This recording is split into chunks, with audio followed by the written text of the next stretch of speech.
Здравствуйте, в эфире программа «Интервью дня». С вами я, Алтын Казбуян. И сегодня мы поговорим об уникальном культурном наследии тувинского народа Хөөмей.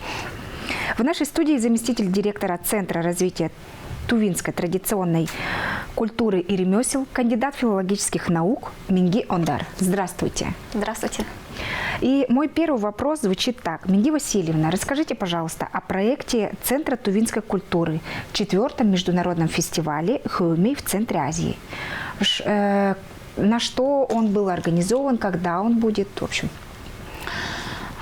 Спасибо.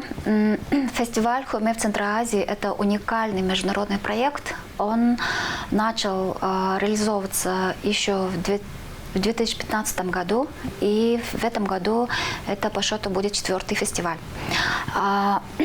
Он уникален тем, что благодаря этому проекту мы создаем все условия для музыкантов этнической музыки, а также для исследователей, которые интересуются музыкальной культурой малочисленных народов Российской Федерации. Мы полушутя говорим, что этот проект всегда поддерживается на уровне государства России. То есть вот в 2019 году 3-й по счету фестиваль, он был поддержан грантом в рамках национального проекта «Культура». А сейчас? А сейчас вот он проводится при поддержке президентского фонда культурных инициатив. Если вы помните, то в прошлом году, по-моему, весной президент нашей страны Владимир Путин подписал указ о создании вот такого нового фонда. И получается, мы выиграли первый конкурс и получили грант на сумму 2 миллиона 900 тысяч рублей. А сколько было конкурсантов?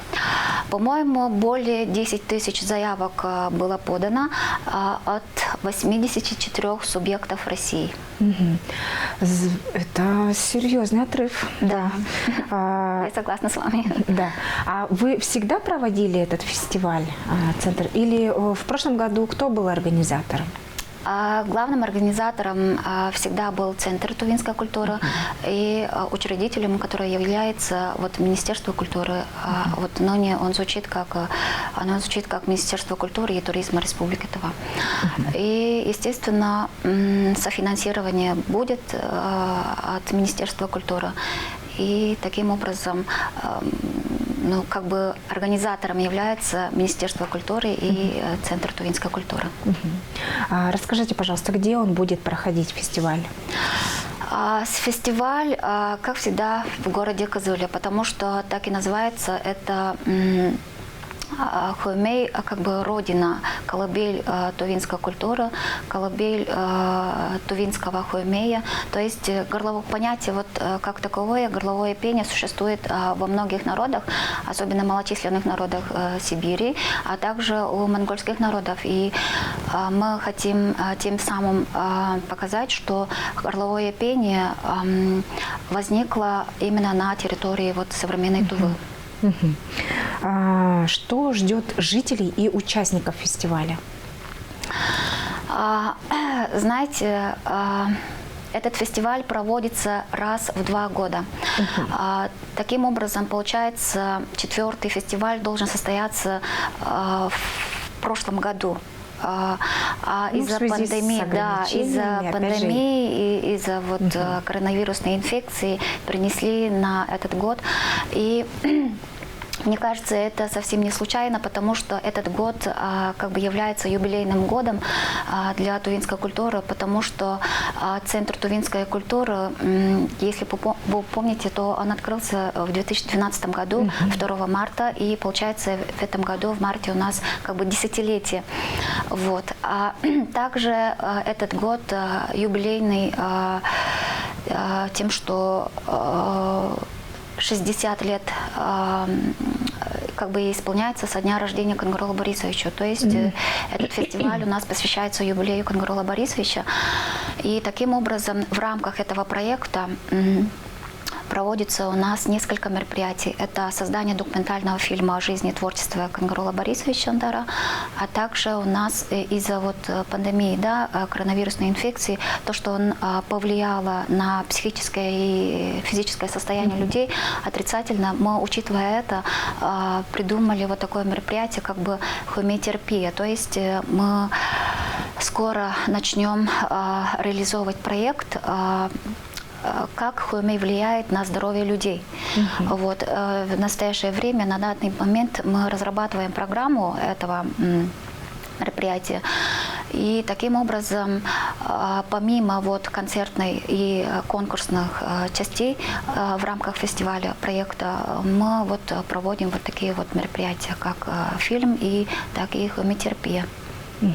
А куда могут обратиться, допустим, желающие принять участие в таком проекте? Все желающие могут обратиться в Центр тувинской культуры. У нас там создана специальная команда для реализации этого проекта. И также иногородним, а также иностранным участникам мы создали специально для них, разработали сайт, официальный сайт, так и называется «Хомей в Центре Азии».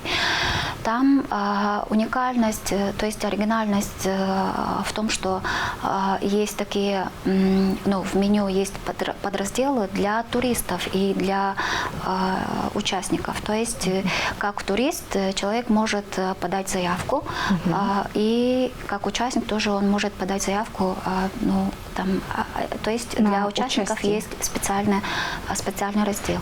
А что все-таки необходимо участникам фестиваля?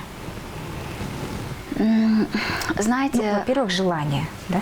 Да, во-первых, это желание, и во-вторых, мы в положении прописали, что необходимо ПЦР-тест, то есть если будет отрицательный результат, мы сразу же включим в программу фестиваля, а также вакцинация. Помимо этого, в общем, это основные обязательства. Да. Сам фестиваль, он будет на открытой площадке, да, или это будет закрытая площадка? На открытой площадке мы планируем, потому что все-таки, опять-таки, это пандемия, а из-за пандемии мы планируем провести на открытых площадках. Все мероприятия будут на открытых площадках, и концерты, и открытие, и закрытие.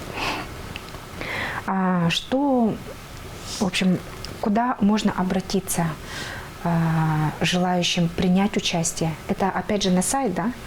Да, мы в положении так и написали, что желающие могут подать заявку через официальный сайт Хомей в Центре Азии проекта, да, и также через электронную почту Центра тувинской культуры.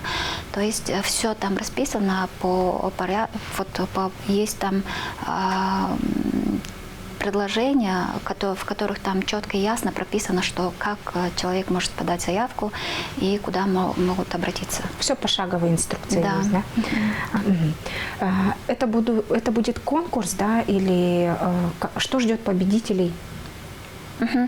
Это конкурс, потому что вообще под проектом подразумевается проведение мероприятий, да, многих мероприятий, то есть нескольких мероприятий. В данном случае у нас в рамках проекта проект так и называется «Международный фестиваль Хомей в Центре Азии». И в рамках фестиваля у нас будет конкурс, который посвящен юбилею Борисовича, а также концерт именитых хомейжи. И в том числе, я только что говорила, это хомеотерапия, а также создание документального фильма. И в конкурсной части, мы надеемся, будут участвовать не только российские исполнители, а также иностранные граждане. Мы надеемся, что к этому времени откроются все границы. Надеемся, что будет. Да, спасибо огромное, Миги Васильевна, что стали участником нашей программы. Желаю, чтобы все-таки пандемия ушла и оставила всех нас в покое. Международный фестиваль все-таки открыл свои двери для всех учащихся и зрителей, участников и зрителей. И это была программа «Интервью дня». Я с вами прощаюсь. Желаю вам продуктивного дня. До скорой встречи, друзья.